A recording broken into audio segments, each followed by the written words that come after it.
trip like this can run to tens and tens of thousands of pounds. And that's not doing it luxuriously. No, that's it. Harvey told me he's literally sleeping in a pod. Is that true? I mean, the hotel is called Pod, but it's not quite like that. It's just called Pod. This is Open Work, a look inside the watch industry. I'm Gabe Riley, co-founder of Collective. And I'm Asher Apkin, co-founder of Collective. Collective Horology is an independent watch retailer based in Southern California. But today we are coming to you live from Gotham Hall in New York City, both Gabe and my hometown, with one of our favorite people and somebody who, frankly, should have been on this podcast many episodes before. An old friend of ours, Mr. Nicholas Bowman-Scargill, the fourth managing director of the Fierce Watch Company. Hello, Nick. Thank you so much for having me. It's great to be here, and what a venue. So we're sitting in a room here that looks like it has wallpaper that my grandmother would have loved to have in her apartment. But I won't bore you with these details. Rather, what I'd like to talk about today is what has turned into the New York Watch Week. Gabe and I have been coming to this event here in New York with Nicholas starting just about 4 years ago. This is our fourth year together, I believe. Yeah. But of course, these shows have preceded us by several years, this being both the 10th anniversary of the WindUp Watch Show, which of course is run by the good folks at Worn & Wound, and WatchTime New York, run by the eponymous brand WatchTime. And then, of course, there are all these ancillary events that have sprung up around it, and a real culture here that has made this, I would argue, the epicenter of watch events in the United States. This is, I think it's fair to say, what amounts to the premier in-person watch event or collection of events in the United States. Yeah, and it's national in scope. I think if not half of the people we meet at the stands are from different cities. They've either taken a train or an airplane to get here. Many people are visiting from far away. I've met people who came from California and Texas. I've even met some folks who flew in internationally for this. I was about to say, it's Canada, actually now international. Probably further. I mean, quite a lot of people flown from my country in the United Kingdom and across Europe. Yeah, it's now become that. A bit like in Geneva, you have Geneva Watch Days, and Wonders now gets called Geneva Watch Week. Yeah, this is the American equivalent, very much so. Officially, if you run the numbers, it's larger in scope than, say, Geneva Watch Days. So WindUp alone has 140 brands. WatchTime here probably has 30-something brands. And then, of course, there's another event, I believe it's called Haute Time, which is at the Draper Hotel, which is just down the street from us. Very cool event, by the way. I just came from there a moment ago. And how many brands would you say are I believe there's 6 or 7. Okay. So, I mean, I'm bad at math, but and then there's probably other brands unofficially participating in one way or another. And of course, all the boutiques. Damn near 200 brands showing here in some official capacity. Then I was talking to the organizer of WatchTime when we were setting up the other day, and she began to rattle off to me all of these events that had happened in the days preceding WatchTime. So the Red Bar Global Meetup, all manner of brands doing events either at their own boutiques or private events with clients. There was an independent watch collecting event, indies.nyc, that happened the day before WindUp on Thursday. So this thing is pretty wild, but that's not exactly how it all started 10 years ago. And actually, the first person on this podcast to visit any of this and participate in any of this was you, Nicholas. I think it was back in 2019. 2019, yes. What was it like then? Wow. I mean, only 6 years ago, but in the watch world, that was actually a very different time. And on the opening night here at WatchTime, I was quite shocked because they're celebrating the 10th anniversary, the 10th edition of WatchTime. And I suddenly look up and I realized, looking at the dates, and I'm thinking, hang on, when I came here as a punter in 2019, I assumed it'd been going for decades. No, it was only going for a few years, not even half decade. And I think that's the thing that really has kind of struck me is back in 2019, there were 2 events. There was WatchTime, which was here in Gotham Hall, but it was smaller. I mean, upstairs where we're recording, out there, we've got half a dozen brands. This was where they did panel discussions. The only brand's space was the main hall, whereas now they're using kind of every nook and cranny to really maximize they've got about 8 or 10 brands in what just last year was effectively a coat room. Exactly. Yeah, I have to give them credit for it. There was a lot, I think, thought put into this, and it doesn't clever. feel jammed. Oh, no. And I think that's the thing that's been really interesting is coming from 2019 to today, the show still has here it's a very high quality production, like very professional, the venue helps a huge amount as well. But it doesn't, it's got the same caliber of brands. WindUp has changed beyond recognition. So in 2019, it was down in Chelsea Market, and I'd never been to Chelsea Market. So that was a great revelation. Like, what a cool part of New York is this? Yeah. And that building also has a lot of character just in general. Amazing. Yeah. And it was a venue. It was kind of a one floor with a few steps. So sort of, one space. And I wish I remember exactly how many brands were there, but I'm going to say probably in the 40 to 50-ish. But I mean, it was, to give you an idea for era, for anyone who's been to a recent WindUp and seeing the huge booths that brands like Christopher Ward have. Christopher Ward wasn't a major sponsor, but they had a double table. And we're talking about a table with a tablecloth. It was very much like that. And, behind each brand, there was, a little sign. But it was very small. I can't guesstimate how many people were there, but, you just kind of wandered around, really chilled vibes. Was there a line to get in? Or you just strolled right in? No line. You just walked straight in. It occurs to me as you say this, I was thinking recently, we'll have to find the source and include it, but recently there was a report that showed the gross revenues of Christopher Ward year over year, which has grown quite shockingly. I mean, significantly. Since 2022, it's just skyrocketed. Exactly. And what I was going to say was in 2019, you just said like, well, they weren't a giant sponsor. Part of that was they weren't not remotely as big of a company. And I think that's also indicative of what the bigger story is here about New York Watch Week. One thing that is great about this particular event, which I would argue is unique relative to some of the other sort of large, global or semi-global regional events like Dubai Watch Week or Geneva Watch Days, is that the price points that are on display here start at, in some cases, just under $100. You literally just bought a watch for less than $100. I did before the recording. I just bought an Oberlin Watch Company watch because I went to Oberlin and the school colors were on it. What is Oberlin? Oberlin is the school that I paid money to go to. Is that like a college, a university? It's a technical school. A technical school. Yes. Okay. The listeners may not have ever heard of it. It's a technical school for weird artists like me. Okay. But anyway. So it starts right around there and it goes all the way up to millions, downstairs a Chopard. I suspect there's probably something in that booth or somewhere around here that's over $1 million. Yeah, there's Grubel Forsey. Grubel Forsey. There you go. Boom. But anyway, my point being, so what we're really seeing here in New York now is a cross section of the entirety of the watch industry. And that's really the evolution of WindUp to me. It's this pivot from where it started, which was a real niche sort of collector enthusiast driven event. Gabe and I went to one the year preceding. I think it was the first one in San Francisco, which was essentially in a storefront. It was a literal like art gallery. Yeah. So, I can't imagine there were more than 30 or 40 brands there at most. Yeah, that's about right. And the big sponsor there was Oris. Much respect to all of our friend Rob Kaplan from Topper Jewelers, who was there repping Oris at the time, as I recall.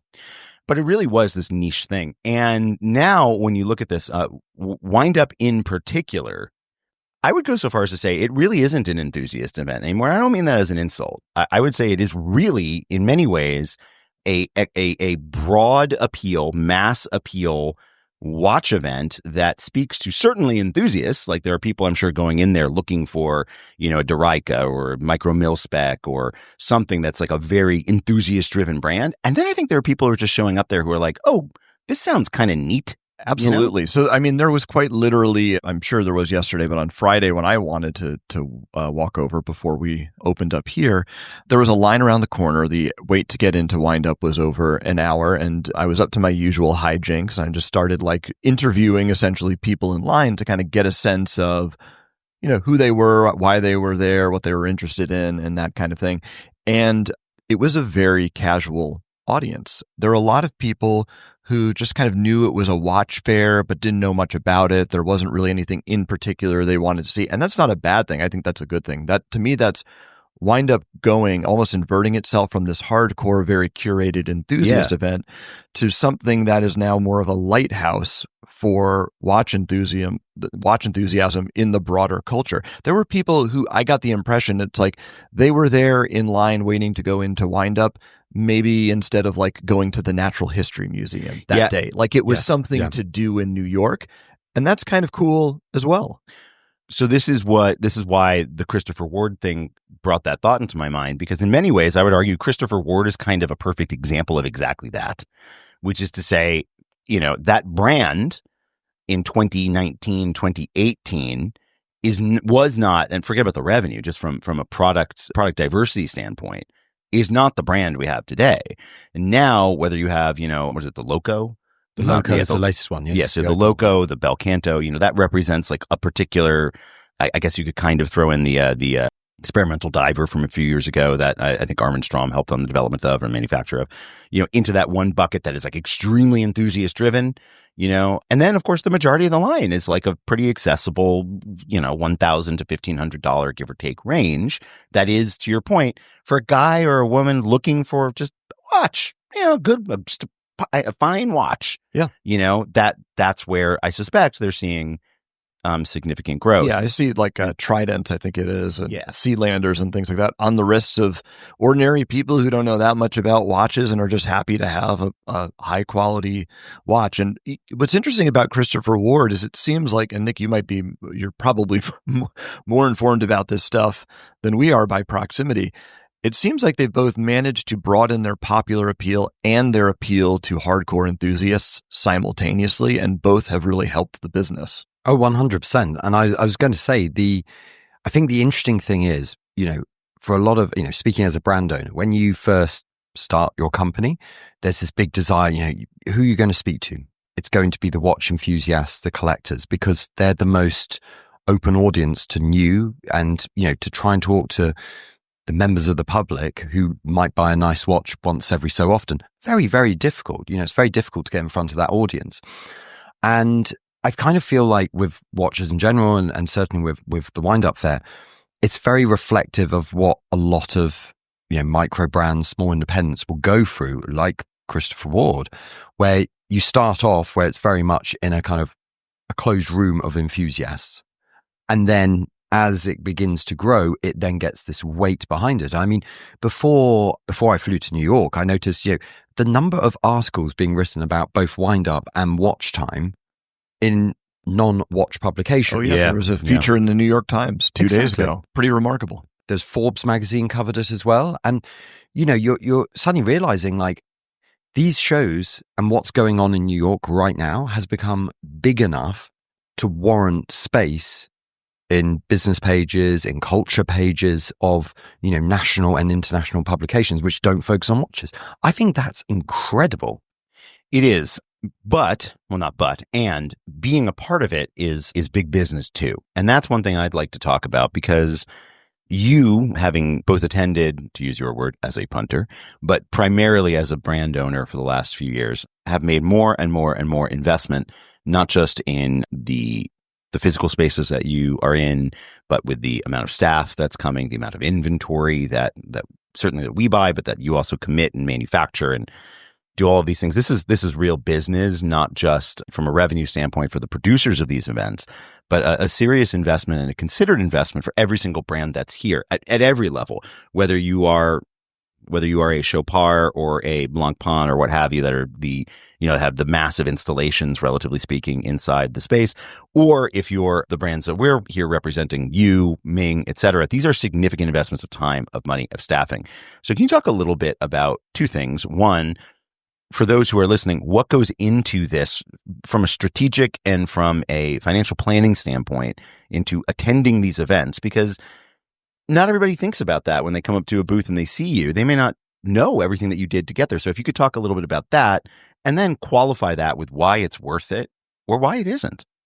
It's really interesting because a few years ago, I went on a YouTube live stream and it was all about watch events. And in the live commentary, and some of the people on the panel discussion were saying basically like, why isn't a brand like Fears at every event? Like, why when there's a small event taking part in my little town in the middle of nowhere, is Fears not there? You should be here to show the collectors and enthusiasts what you're making. And the Chumleth watch community is dying for you to attend. Well, the thing is, I started off kind of going, okay, well, let's start talking about some of the economics, but also some of the realities. There's a cost to have the booth. There's then a cost to hire the furniture, a cost for the graphics, lighting, power sources. Okay, so we've got that. You then need display materials, point of sale. Now, these are things that we can, we can use multiple times, multiple events. But my colleague Harvey, he had brought those all out from Bristol. And that means a, 30 kilo oversized checked bag on flights. So he's not only got to lug this bag around, but that therefore means taxis, not public transport, going to the airport, extra fees with Virgin Atlantic, and, this is just going down one little rabbit hole of just setting up the stand. Then the watches. Okay, so we've got a set of watches that people can try on. We take these around the world. Well, they need to travel with a document called a carnet. The carnet we pay for once a year for all of our international events. The insurance on that carnet costs us £12,000. So that is not a cheap piece of paper, which we need to have, as well as having pieces. Remarkable. That effectively takes the place of an event on its own. Exactly. Exactly. And that's the same as some jeweler block policies. This is it. And I was about to say, then we've got to add on the special insurance for us traveling and flying with the watches. Also, we have to build a whole set of watches. And, Fears is not a huge company. We're growing, but we're not huge. So actually, if you've got to build one of everything, knowing that those watches won't be sold, well, that's got to go against a budget because they're being taken out of the stock of sellable watches. I mentioned my colleague Harvey, who's out here with me. Well, we have my other colleague, Andrew, as well. So then you're looking at flights, hotels, sustenance, the Ubers, the subways, when you start adding it up, a trip like this can run to tens and tens of thousands of pounds. And that's not doing it luxuriously. No, that's it. Harvey told me he's literally sleeping in a pod. Is that true? I mean, the hotel is called Pod, but it's not quite like that. It's just called Pod. But he's not actually sleeping in a pod. Okay, got it. He just has to share a bathroom. I mean, he's got his own hotel room. He's a lucky lad, All right, fair enough. But the thing is, we're talking about one event. And last year, Fears took part in 37 events. Good Lord. 29 cities, and the majority of those were international. So, okay, they're not all going to be of quite the same level of this and cost of this, but there's no such thing as a cheap event. Sometimes we'll get contacted and someone will say, oh, it will be less than $1,000 to attend. Or it's nothing to attend. Oftentimes it's not the attendance fee that's the main driver of cost. So this begs, I think, and first of all, thank you for your transparency on that, because one thing that we heard, and we heard this a lot during when the tariffs were initially introduced, this idea that, there's 10% or 39% of money in the pipe that can be just, cut and trimmed. Just take it out of marketing. But of course, what you've just described is marketing. I would imagine, Nicholas, are events your single largest marketing line item? Yes. Okay. I mean, so that's the marketing budget. And we'll spend six figures a year on events. But it's interesting to your point about whether it's worth it or that. What we did last year was 37 events in 29 countries. Mm-hmm. This year, we've done considerably fewer events, but we've spent more on those events. And it's quite a change for us. So it means we're getting on fewer planes, but when we are, where we're going to are bigger, more established events, which cost more. But it's to be honest, no one knows if this is right or not. I'll review it at the end of December. But it's to see whether do we need to be in as many places as possible, or do we need to be in fewer but higher quality places? Yeah. I mean, these are important business questions, but they also track against the trajectory of this New York Watch Week, which is to say, as New York Watch Week gets bigger and speaks to a larger audience of people, then the perennial question of, is an event measured against a sales goal or is an event measured against a marketing goal? And those two don't necessarily have to be mutually exclusive, but that question becomes more and more and more pressing. When I think about this, for example, when I think about what Collective invests in attending an event like this, all of the same considerations come into play, although obviously some are more unique to you, like point of sale items and things of that nature. But, we have 4 team members out here, myself included, all of those things associated, all of the inventory that we commit to from our partners for these events. We buy a bunch of inventory in anticipation of these shows, and that inventory may or may not sell at the shows. Correct. We're taking a risk on that. It belongs to us regardless. Yeah. And it begs that larger question, because one can say to themselves, and I think about this as the audience gets bigger, like, okay, and I come from a marketing background. So, let's say that this event costs Collective, I'm going to back of the napkin it, excluding inventory, probably about $25,000, give or take. More, but sure. More. Let's just call it $25,000. That's a significant amount of money to spend on a marketing initiative. Plus, there's the opportunity cost of the entire company being focused on this and not being focused on other things. I'm just going to quickly jump in on that to say, this is a cost that no one really thinks about. So, take Harvey. He's been in the US now for 2 weeks doing this event and another event. But that means that he's not in Bristol. So he's still got to work, but on a 5-hour time difference. Right. I've been in the US now for 2 weeks. And again, I'm managing director of a company of 13 people. I've got to have weekly, departmental meetings. I've got to respond to messages. All of that has to be crammed into certain hours of the day. And, I don't want to think people say, oh, woe betide me. I'm not complaining. It's wonderful to be here in New York. But it's not a complaint, but it's an opportunity cost. But I mean, on the subway to Gotham Hall this morning, I had to message a couple of people who I've got meetings with this coming week and basically say, I'm really sorry, I'm going to have to cancel the meeting because I just haven't got the work done to discuss with you. Can we push it back a week? And that's fine. But these are big, important projects which now get pushed back a week because, the dream is I do a day at the stand, go out for dinner, go home, clear my emails. No, by the time you get back to wherever you're staying, you crash into bed exhausted. You wake up 4 hours later and and I don't want people to think, we're complaining, but it's the fact that you have to focus on that for the business. And I know when, you guys are out here with your team, like it's very difficult to then be staying on, someone who's on your website, who's, contacting you over the weekend, wanting a response. It's like, how do you do that? The phone line doesn't stop ringing. Exactly. Nope. The emails don't stop. The website and the text message, like all of that stuff. No one out there is looking at our shop online or sitting at home thinking about a watch and thinking to themselves, I'll wait until after WatchTime New York. Nor should they. No, right? No, exactly. So all of the other operations of the business have to happen as well. So if we zoom all the way out now, the picture of an event like this is interesting because if you look at it from the consumer standpoint, now we have a much broader spectrum of people attending, from first time, just sort of, curious looky-loos, all the way up to very committed, and in some cases, very significantly financially committed collectors as well.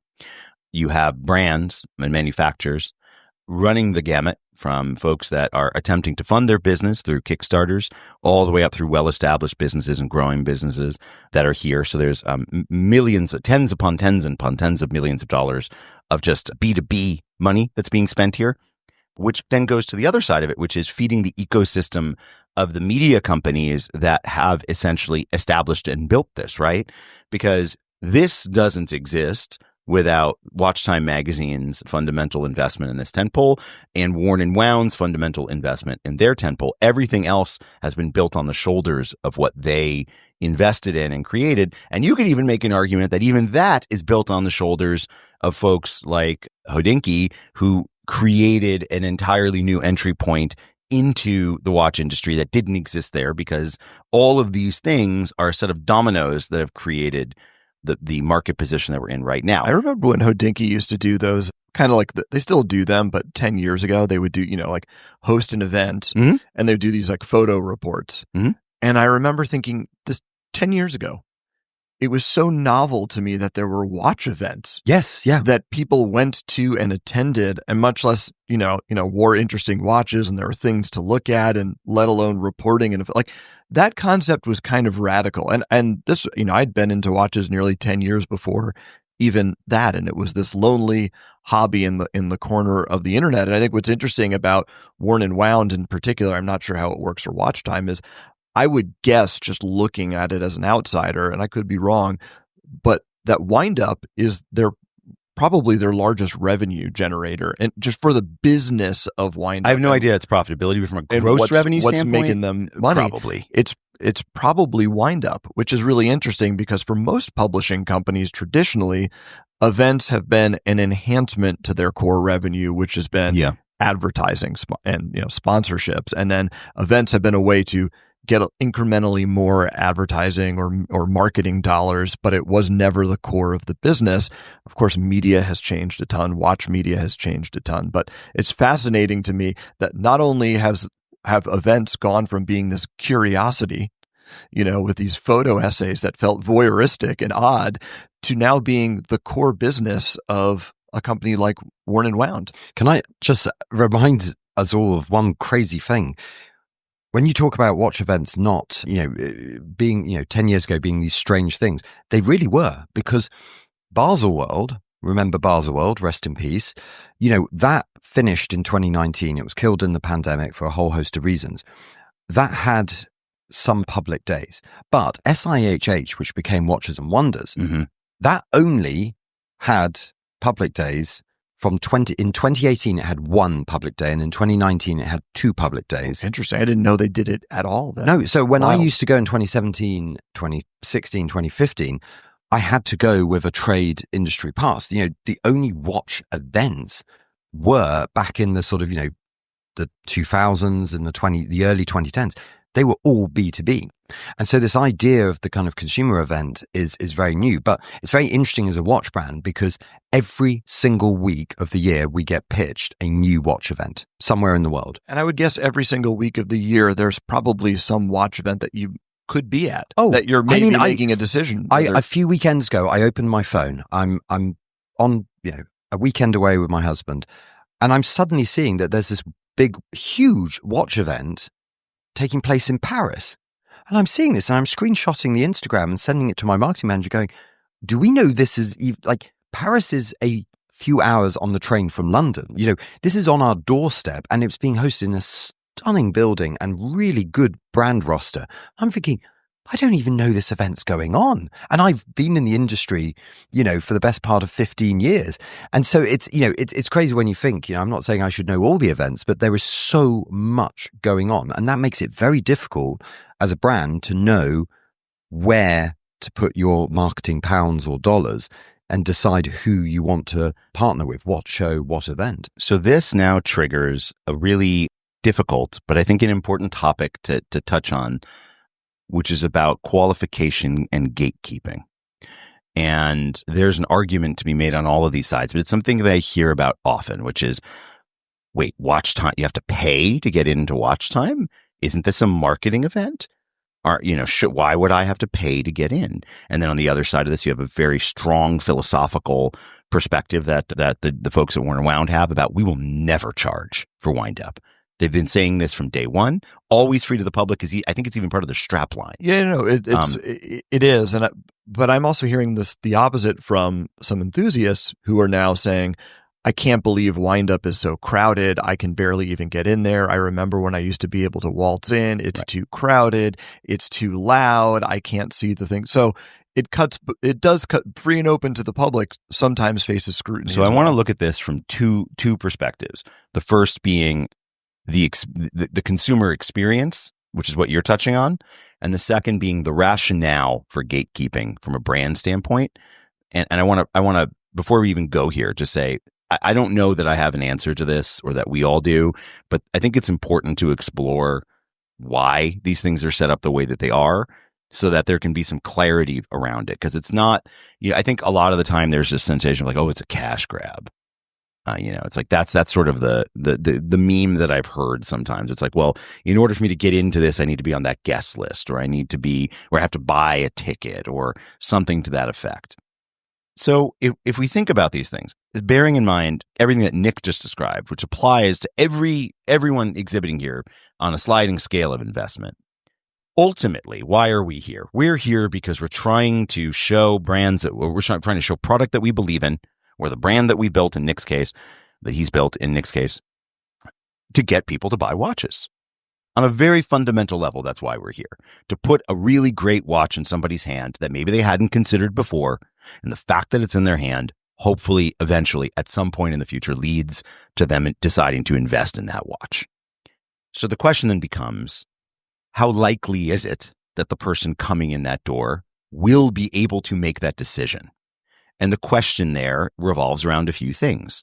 Okay, if somebody is not willing to say pay $30 to walk in the room, how likely are they to maybe pay $30,000 for the watch on display in that room? Now, that is a rhetorical question. I'm not saying that I think that that's right or wrong, but it is a method of doing what folks in the industry might say as qualifying a client, which is to determine whether or not the people that are in that space are the right target audience for the product on display. For example, I am not the right target audience for a $150,000 car. Even if I had that in my car budget, it's not what I'm going to spend that money on personally. So I am not a qualified customer to be looking at vintage Porsche, for example. I've got an interesting point on this because I've always had a few thoughts with events. Firstly, that I would rather have 10 high quality engaged people in a room than 100, right? But over the years, I've actually got a slight now kind of star next to that, an asterisk, which we'll come back to. The other one is in terms of the ticket price, because I've historically been very strongly of the opinion there shouldn't be a price, because if someone's potentially coming to buy from you, it's like charging roadblock there. Right. Yeah. Basically you wouldn't charge someone to come into your boutique, right? It should be remove the roadblocks. Now, to go back to the first point, yes, I want 10 engaged people in the room. However, I also think there is a big thing about discovery.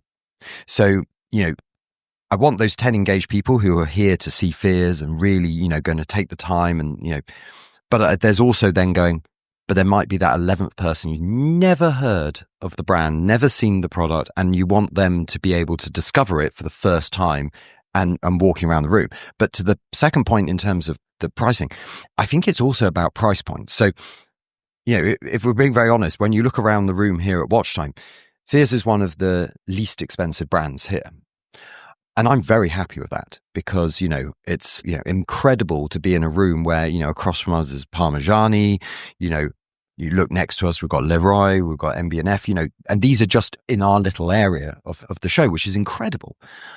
Now, the thing is, for Fears, does having a ticket price on the door make a difference?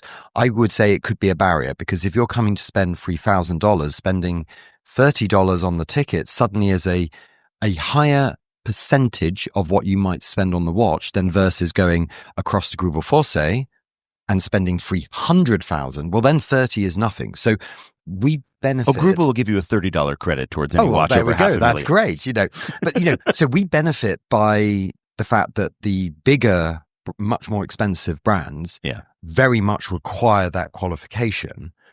But I don't know if the room was filled with just brands of Fears' price point, whether that would still work quite as well. Well, it's a spectrum, as you point out. And to be clear, I'm not advocating one way or the other because I don't honestly, I don't know how I feel about it. Yeah. And it's I think, tough. but I do think it's important to understand like the logic of it. So you're right. Is it a barrier for some? Absolutely. Does it also probably help folks self-select in some cases? Probably. And then when you look at the other, certainly does, but hang on. The person who either can't afford or doesn't want to spend $30 on a ticket, should they not be able to see a Grubel Fosse? Absolutely not. They should be able to. I don't know the answer. But the flip side of that is if there's no barrier to entry, and I'm saying like something like don't even have to register, like all you have to do is enter the space physically. Well, then the question becomes for the watch brand and going back to opportunity cost, if somebody walks in off the street. So this is me. Let's use me in my automotive example, right? I walk into an auto show or like a vintage car show where the cars are on sale. I suspect these things exist. Whoever is into cars probably thinks I'm a total doofus. You wander into the Concours d'Elegance in Monterey, California. Or that thing, whatever that is. So I walk into that and I'm just like, blown away by the beauty of the things that I'm seeing, because I do think cars are beautiful. And I look at it and I just start chatting up the guy for 20 or 30 minutes about how beautiful this vehicle is. Meanwhile, you're wasting his time. Exactly. Meanwhile, a guy behind me has been like, shifting his weight around because he actually is interested in the car, and I'm just sitting there talking. But there's a benefit to the customer. So yes, I mean, these are two extreme examples. Pour one out for the guy trying to sell his car, and Asher's chatting his ear off about something irrelevant, for sure. And I can see why there's a benefit to the brands to having some exclusivity or whatever. But there's a benefit to the customer as well. We talked about, we used to walk in off the street right into WindUp and dive right into the watches. Well, today, if you want to go to WindUp, you've got to wait in line for an hour, and you've got to bump elbows with everyone and their mother to see the watch you're interested in. Or maybe you can't because the table is so mobbed, whether it's the Christopher Ward table or Studio Underdog or whatever it might be. And so I think there is a benefit to the idea of registering or having tickets and paying and things like that, as far as being able to provide an experience to a client that goes with intention and really, travels and really wants to see something, versus the guy who's in line in front of him who decided to go, not go to the Museum of Ice Cream today. And so the go with intention part, you just said a few minutes ago, should someone who doesn't want to spend $30 be able to go hands-on with a $300,000 Grubel? I would argue it's about the intention, right? So the very first time I went into a Patek boutique, I made $35,000 a year. By the measure that we were describing, I was not a qualified customer.